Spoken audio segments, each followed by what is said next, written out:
Hello and welcome, ladies and gentlemen. It's midnight now here in Cairo, and this is a new edition of Panorama News.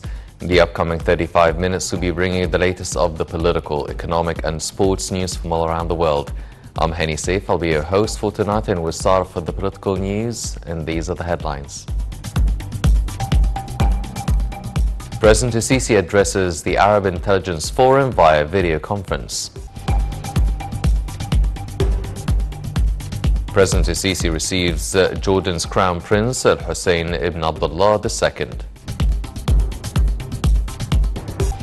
And Foreign Minister Sameh Shukri continues his visit to the US.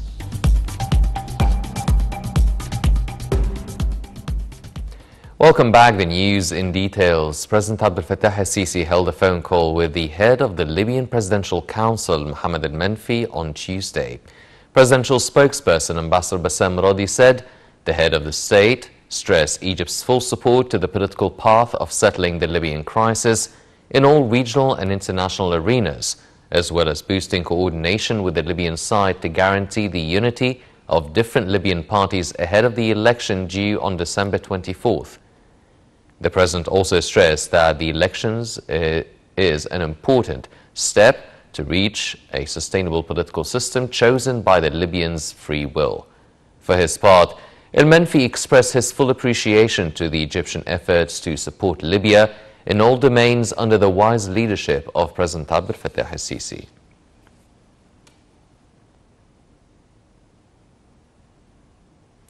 President Abdel Fattah al-Sisi stressed on Tuesday the significance of joint Arab responsibility to combat regional threats, especially terrorism and extremism.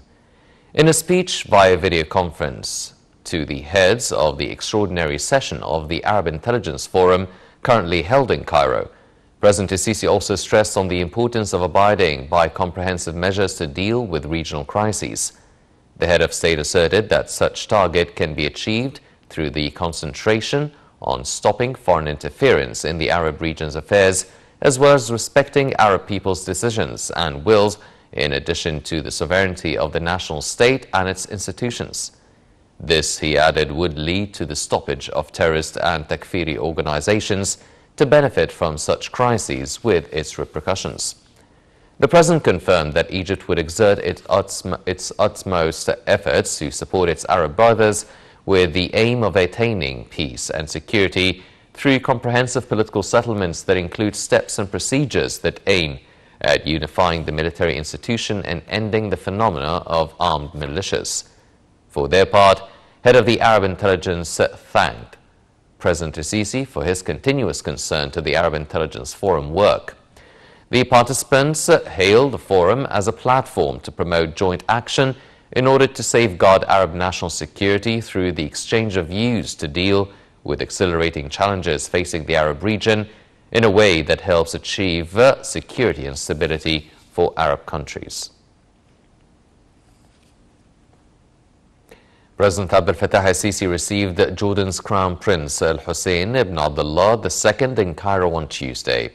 During the meeting, President al-Sisi praised historical brotherly ties between Egypt and Jordan, asserting on the friendship and consensus of common vision in light of the grave challenges facing the region.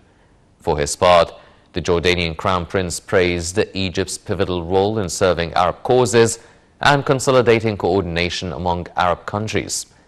Presidential spokesman Bassam Radi said the meeting focused on the experience of both countries in the field of women and youth empowerment. Radi said the two sides discussed ways to enhance aspects of bilateral cooperation in the fields of tourism, economy, trade exchange and small and medium enterprises, as well as issues of combating terrorism, as well as reviewing the experience of the two brotherly countries in the field of empowering women and youth. Crown Prince of Jordan Prince Hussein bin Abdullah II received at his residence in Cairo Prime Minister Mustafa Madbouli in the presence of Dr. Bishr El-Khaswani, Prime Minister of Jordan, and Naveen Gama, Minister of Trade and Industry, as well as Yusuf El-Shamari, Jordanian Minister of Industry, Trade and Supply. The Prime Minister welcomed the Crown Prince of Jordan, praising the brotherly relations and the strong friendship that binds the two countries' leadership, government and people, stressing that President Abdel Fattah al-Sisi always directs to strengthen relations with brotherly Jordan at all levels. The Crown Prince of Jordan and the Prime Ministers of Egypt and Jordan witnessed the signing of a memorandum of cooperation between the Enterprise Development Agency and the Jordan Enterprise Development Corporation to support the medium, small and micro enterprises sector in Egypt and Jordan. Foreign Minister Sameh Shoukry continued his visit to the United States on Tuesday. The top diplomat reviewed Cairo's vision towards a number of topics during his participation in a dialogue with a number of researchers from the Atlantic Council.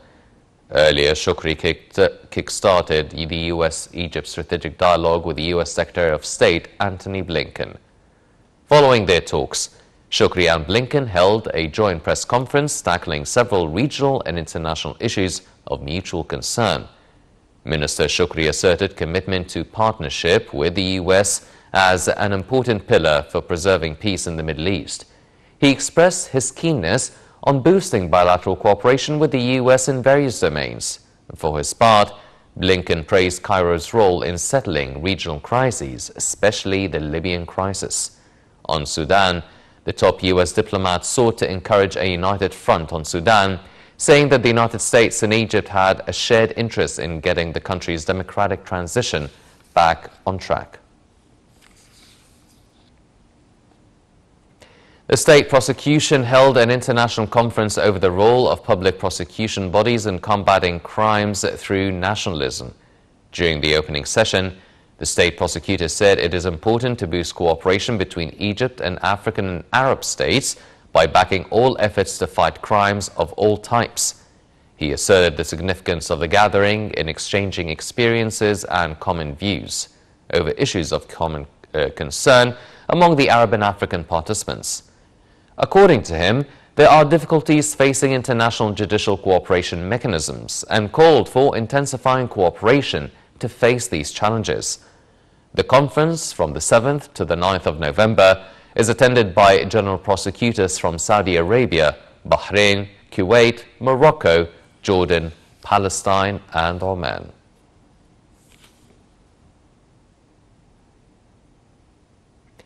Britain has recorded almost 142,000 coronavirus deaths, the highest total in Europe after Russia. Also, it was one of the first countries in the world to start coronavirus vaccinations. But, as in many countries, the campaign has slowed to a crawl after a strong start. About 80% of people over 12 in the UK have had 2 doses of vaccine. Aiming to secure long-term UK economic growth and international competitiveness, Britain had put plans for new financial regulation laws after its departure from the European Union. A statement from Britain's Treasury said on Tuesday that, reflecting the importance of the sector as an engine for growth, the UK government would set UK regulators an objective to facilitate the long-term growth and international competitiveness of the UK economy. The statement added that UK regulators would be handed powers to set their own rules. British Finance Minister Rishi Sunak said the proposals would support the future strength of the UK as a global financial centre. This, the minister added, would ensure an agile and dynamic approach to regulation that supports the growth of the UK economy without diverging from US continued commitment to high international standards. The Treasury said its proposals would allow for the repealing of the majority of retained EU financial services law that is no longer appropriate for the UK. In its recent budget, the government cut taxes on Britain-based banks, meeting a demand of financial sector's lobbying group. The City UK also wants the government to make it easier to hire foreign finance staff after the finance sector lost thousands of jobs to Europe in the wake of Brexit. The country finalized its divorce from the European Union late last year, but a Brexit trade deal omitted the powerhouse financial services sector and has hampered its access to the continent. The UK's key financial sector, known as the City and based in the heart of London, is already facing fierce competition from Amsterdam Amsterdam, Frankfurt, New York, and Singapore.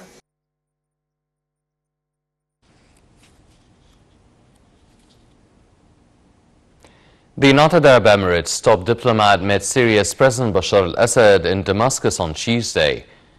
President Assad received the UAE Foreign Minister Abdullah bin Zayed al Nahyan and an accompanying delegation. They discussed bilateral relations between the two brotherly countries and ways to develop cooperation in different sectors that are of common interest. During the meeting, the foreign minister underlined the UAE's keenness on ensuring the security, stability and unity of Syria. He also expressed support for all efforts made to end the Syrian crisis, consolidate stability in the country and meet the aspirations of the Syrian people. A Sudanese court ruled Tuesday that internet services cut during a military coup more than 2 weeks ago must be restored. However, the country remained largely offline early Tuesday despite the court's directive to internet service providers. Online access in Sudan has largely been blocked since October 25th, and phone lines have also been intermittently disrupted.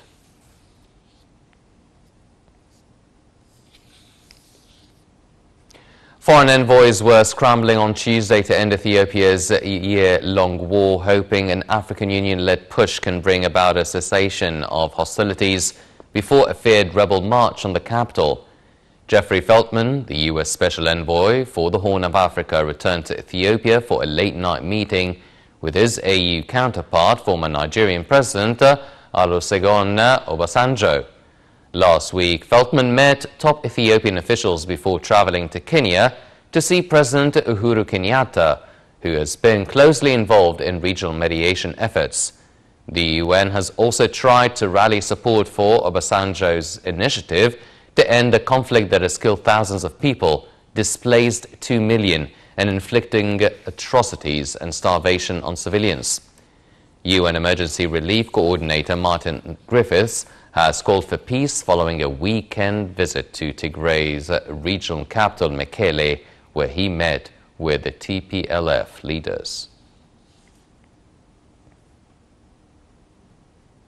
Hundreds of desperate migrants were trapped in freezing weather on the border between Belarus and EU and NATO member Poland on Tuesday, with Warsaw accusing Russia and the government in Minsk of using them to threaten European security.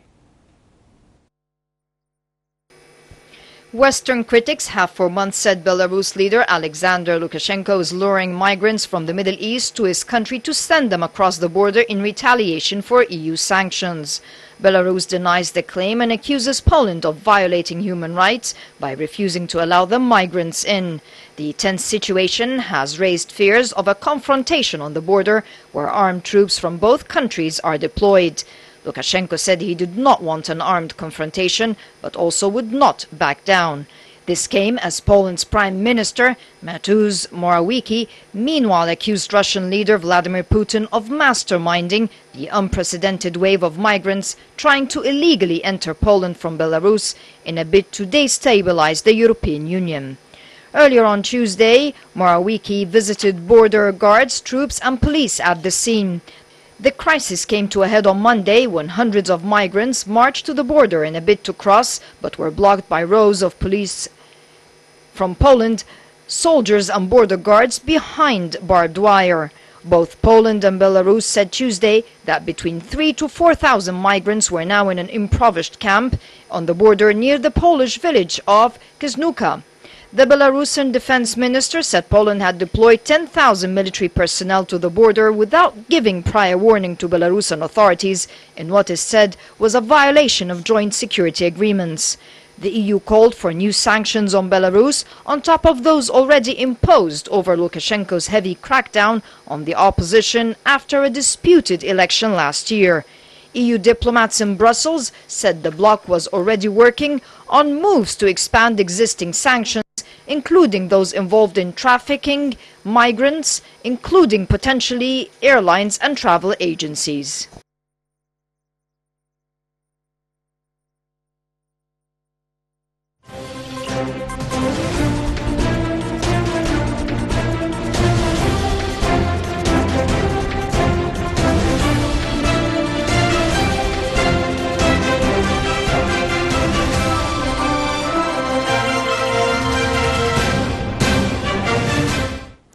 Now it's time for the economic news, and these are the headlines.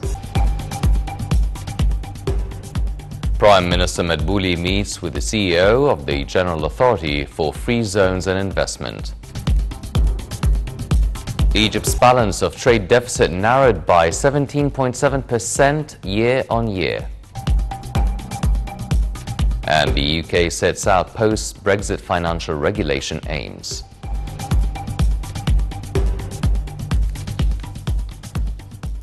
Welcome back. Prime Minister Mustafa Madbouli on Tuesday held a meeting with General Authority for Free Zones and Investment Chief Executive Councillor Mohammed Abdul Wahab. The Prime Minister reviewed progress made in several industrial projects that are ready for opening in several investment designated areas and free zones. Councillor Mohammed Abdul Wahab meanwhile said investors are bidding to launch new projects in the upcoming period, adding that 10 new projects were launched in September and October at some investment areas with a total capital of 75 million Egyptian pounds. The meeting also discussed preparations for a businessman forum to be held in Hungary in December to showcase the latest investment opportunities in Egypt.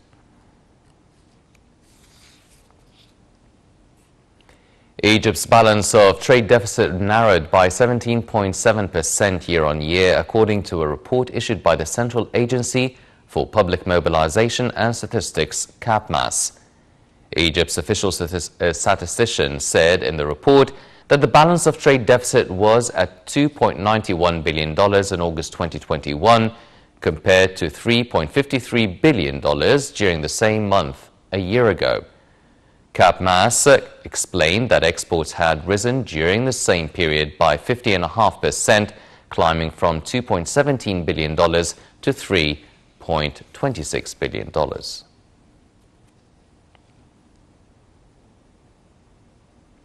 Minister of Petroleum and Mineral Resources Tarek El-Mullah on Tuesday discussed the implementation steps to export Egyptian gas to Lebanon with visiting World Bank officials. The Cairo meeting tackled working programs of the Eastern Mediterranean Gas Forum. The meeting also covered global efforts in the field of the conversion to clean energy and decrease carbon emissions. Minister of International Cooperation Rania Al-Mashad is participating in a number of high-level events at the Climate Change Conference COP26 in Glasgow City in the United Kingdom. Al-Mashad is scheduled to deliver the closing speech at the presidential event, which will take place later on Tuesday, on promoting gender equality in Climate Action Plan. The minister will also hold a number of bilateral meetings as part of her efforts to strengthen relations with development partners to advance the country's climate action agenda. The conference, launched from October 31st and runs until November 12th, is aimed at discussing the plans and efforts of the international community to maintain the rate of global temperature rise at 1.5% to avoid the consequences of climate changes that affect various areas of development. Egypt's food industry exports to the European Union grew to $437 million over a period of 8 months, according to data provided by the Export Council for Food Industries. The report said exports have risen by 31% during the period between January to August 2021 compared to the same period in 2020.